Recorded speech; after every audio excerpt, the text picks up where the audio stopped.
We're at the Lee's Palace. Might be Bruce Lee, might be Geddy Lee. Could be. Oh, nice. But there's another person. But then they would say Geddy. Yeah. Or Geddes. Or Geddes. Then everyone would know. That would be a nice then everyone would know. venue. That'd be a nice deli name. Yeah. I'd go with a deli name. I'd go to Geddes, sure. Probably good commute. We're here from CHRY 105.5 talking to Stephen Ramsay of Young Galaxy. That's right. And you guys are playing a set tonight with a lot of great groups. Wilderness of Manitoba, Miracle Fortress, I know. Imaginary Cities. It just keeps coming. It's like a shower. It's a shower. It's a golden shower of music, you might say. Because the bands are so good, you would think of them in terms of being gold medal type bands. When I say golden shower. And golden shower, you guys are like standing above us. Above you, so showering you in a golden way with our music. Yeah. Yes. Purely First just question. with music. Oh, real first question. I love it. Okay, here we go.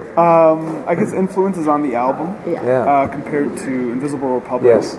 A definite shift away from that Shapeshifting might even say. Shapeshifting. Doo-doo-doo.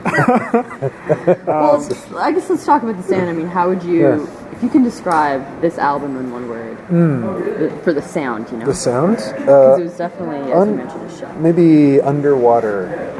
I can dig that. Yeah. I kind of went for something. We wanted to make a psychedelic record. We always want to make a psychedelic record, but it's actually really hard to do that with guitars. I think that psychedelic music nowadays is... You have to have a heavy synth.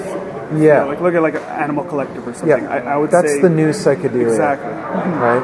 And I think that's kind of where we're coming from now. We realize that the technology that is afforded bands in their home studios and on computers and using like things like percussion for some reason now. I feel like there's all this world has opened up to us because we've approached it just from a less guitar-based sound, and it feels like a more modern kind of a modern interpretation of psychedelia. So, yeah. Actually, we were talking about just before how this album, I think, kind of reflects your band name better than any other. Previous album. Because it's just so spacious, it's so atmospheric. Yeah, thanks. That's great. That's literally funny. in another galaxy. Funny that would be. And forever young at the same time. Beautifully Trying to make succinct. the two connect, you know. So good. Are you listening to music right now, Luca? No, I'm I'm listening just joking. I'm listening to you guys. I'm listening to another band. I'm listening to an interview. Sorry, it's NPR. It's interesting you say underwater because the album cover. I mean, where did the album art come from? That came from sitting in the studio while we were making the record and going through an art blogs. I kind of got into this kick of looking at different art blogs, and there was this one. I think it was called Phantasmophile, and it's just like lists of painters and artists and visual artists and just like stuff that this blog posts about interesting things. And I came across that image in a smaller form, and I got really obsessed with it because I thought, oh, this is such a beautiful and strange kind of, almost the longer you look at it, the more kind of disturbing it seems. And so I just decided, like I now do all the time, to just try to track down the artist. I found the person online, and I emailed them, and then eventually they emailed me back, and I sent them some music, and they were totally cool with the idea of lending the image, and she's an Italian artist named Maura Biava, and she's from Italy, and I've never met her, but she was super cool about it and lent us the image, and away we went. And I mean, I think there's something about the image clearly that resonated for me with the kind of album we were making musically. Even at the time when I sort of went, I think that's the image. We we hadn't even sent the record away to Sweden yet, so we weren't entirely sure even what kind of record we were making it. So yeah, but for whatever reason, I felt like it represented the whole experience of what we were trying to do, which was great. And Well, you mentioned that you've never met that artist. Yes. You also never met the producer of your album. That's right. Daniel Lisvik. That's right. We're into anonymous couplings. We're into anonymous couplings. It's like free love. It's like a summer of love, 66 all over again. Free love on the internet. That's what it's all about. On Skype. That's how we do it. On Skype, no less.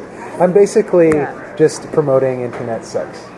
Basically. I mean, a creative linking, not sex. I didn't mean that. No, we don't have sex online with their producer. Maybe we should. We'll see. No, we're getting a little hunt in here. Oh, yeah. Getty's. We're here at Getty's Palace. Yeah, exactly. Oh, it's good. We're riffing. Sorry. I'm tired and giddy. Now, like, he had the album for 9 months. Yes. I would assume you were really impressed with his work, with the sound. Yeah. Excuse me, the studio. Yeah, studio was, that was the thing that drew us to him in the first place. Now, were there any points during these 9 months where you were just like, let's go to Sweden and see what he's done? Yeah, all the time. We were like, I mean, we kind of struck up this great relationship with him where we were talking. He was the voice of our computer. Now we were hanging out with him online, just like lying on the couch talking about our lives. He's this really incredibly inquisitive and interesting and articulate person, and we just started talking and almost forgot that we were in the process of making a record for a while, which was kind of weird because after a few months passed, and he said, "Oh, we gave it to him in February of last year," and he was like, "Oh, I'll have it done by April. Don't worry about it." No problem. And then April rolled around, and we were still talking to him all the time and having a good time talking about our life and our feelings. And then it kind of dawned on us, like, I think he was supposed to deliver us the record at this point. He's like, not yet. I just haven't had time, and I'm just not there mentally to do it. And so that kind of went on for a while, but he kept giving us just like scraps. It was sort of like a I teaser. felt like the sister under the floorboards, that it was like just keeping us alive enough with these little scraps of music, because he'd play us 30 seconds down Skype and we'd be like, it sounds so cool, man, what's going on, what are you doing there? And then it would change like 2 weeks later. We'd say, remember that thing you did? And he'd like, I have no idea. I was like, play it back. Can you play it back? And he'd be like, it's totally different. He's like, oh yeah, it's changed like 3 times since we last talked. And of course he didn't tell us that. So he was really, we gave him total creative autonomy, and I mean, that's fraught with it's very problematic, but it's also like the trust was there and the relationship was strong enough that we felt like I feel like it's worth it. We'll just see what happens. And it was worth it, definitely. And it's definitely. And in fact, I think the chemistry that was built around our hangouts on Skype informed the record. It feels very more personality. Well, there's chemistry there between the two acts. I feel like there was an understanding of each other, and so the lines are blurred nicely, I think, between where the band contributed and he contributed. Oh, definitely. And I think that was the end goal anyway. That's what we wanted to accomplish. So yeah, all this waiting was painful but worth it for that reason. What about the day when you finally got it and got to listen to it in full? Well, we got it here, actually. It was funny. It was the last song came to us while we were playing a show here, and we were on the Gardner Expressway or something, and it got emailed to us, so we plugged it in, my iPhone into the van speakers. It was like everything's been done like on the fly this whole time. And so we just kind of had to, I mean, the end of it was we were starting to work with a deadline for the record to be out, so I mean, we probably could have spent even more time on it, but because we didn't spend more time on it than we actually did, it meant it represents like a very like of the moment picture of what we were doing together. There's certain songs that were really worked out over and over again, and certain songs on the record like BSC, which came together right at the last minute. And we didn't really have a choice about what to do with it after that. It was like deadlines were upon us. But it's part of the creative, the exercise of trusting the situation we were in as a band with him. It's like it was a full-on commitment, 100%. So, what were some of the artists or maybe albums that you guys bonded over? that we bonded over. He has a great love of really minimal kind of electronic music, and he's a DJ as well in his spare time.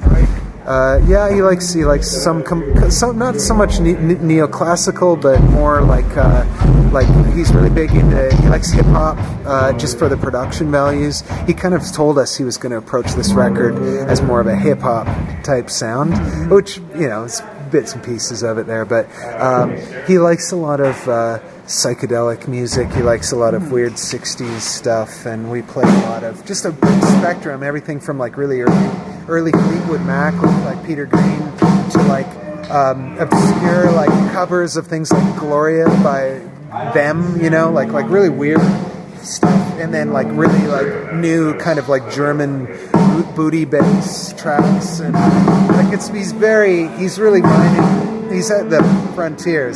He's coming from all corners. Yeah, and then this, you know, so we talked about mainstream stuff and all kinds of stuff. He's really able. He's very flexible as a producer, because he works in his own little environment that's kind of like half his studio and half a computer setup. So he's very flexible that way, self-taught, you know. So, should we maybe move? Yeah, I was going to say, do you want to move? Do you want to go maybe upstairs? Yeah. Yes.